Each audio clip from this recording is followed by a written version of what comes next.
Buckle up, Google Maps is bringing a 3D map to your driving directions.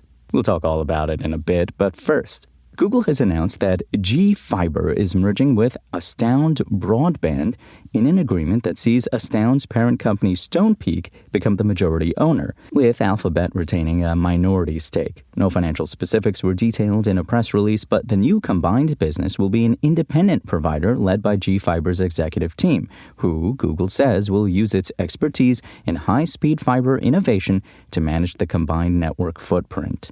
Astound already serves over 1 million customers across the U.S., and by joining forces, Google says the two providers will be able to grant better internet access to more communities. G-Fiber, formerly known as Google Fiber, has been around for nearly 15 years and currently offers speeds of up to 8 gigabits per second on its $150 per month Edge 8 gig plan. A 20 gig service was expected to leave early access later in 2026. The fiber broadband service is part of Alphabet's Other Bets portfolio, which also includes Waymo, Verily, and Wing, a combined segment that recorded an operating loss of $16.8 billion in 2025, CNBC reports. The company's deal with Stonepeak is subject to regulatory approval and is expected to close in Q4 of this year. And Superhuman has taken its writing assistant, Grammarly, on quite the merry-go-round ride regarding its approach to AI tools.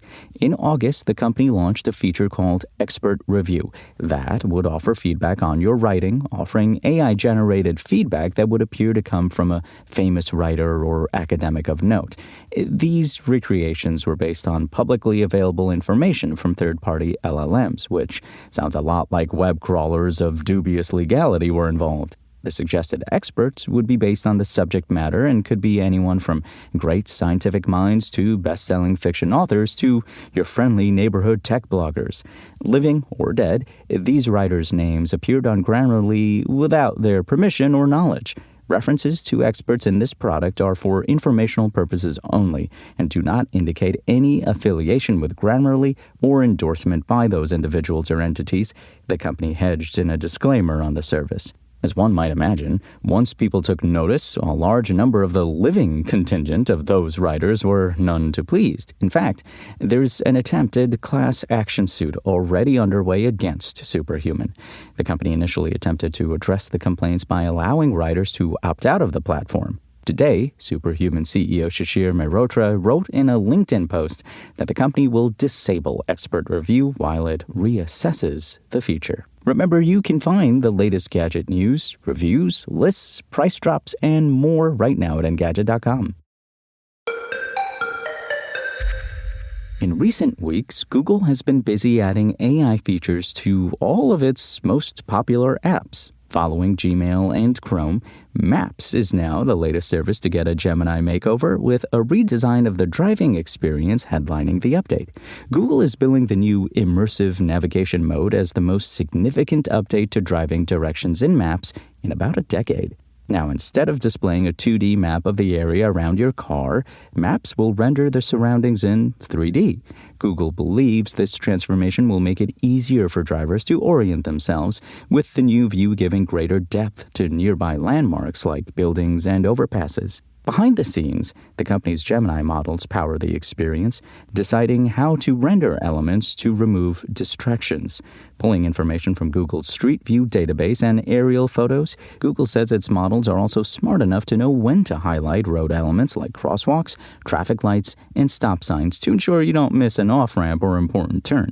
At the same time, Google has made the voice guidance in Maps sound more natural. For instance, when you're driving along the highway, looking for where you need to get off, the voice assistant will say something along the lines of, "Go past this exit and take the next one." I imagine this will be especially helpful when driving in a foreign country with unfamiliar road names.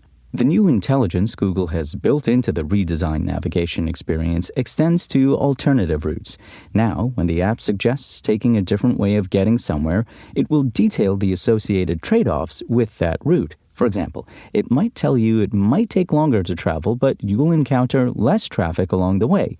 Before you start your journey, Maps will now also provide a Street View preview of your destination and recommend where to park. This being a new release in Google's self-proclaimed Gemini era, the company has naturally found a way to add its chatbot to Maps. Inside the app, you'll find a new icon labeled Ask Maps. Tap the icon, write a natural language prompt, and Gemini will use all the information contained within Maps to craft a response.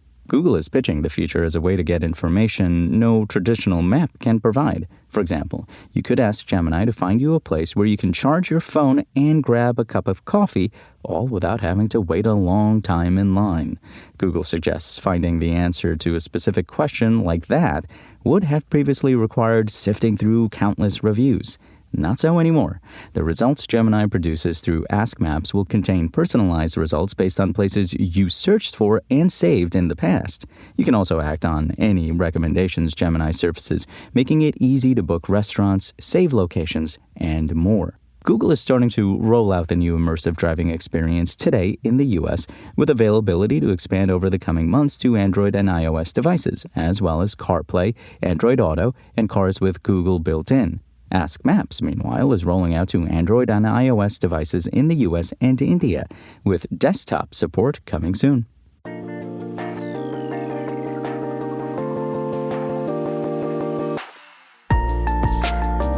Thanks for listening to the show. Make sure to rate, review, and subscribe on Apple Podcasts. Today's show featured journalism by Engadget contributors Igor Bonifacic, Anna Washenko, and Matt Tate, and was produced by Spoken Layer. I'm Imran Sheikh, and we'll talk more tomorrow.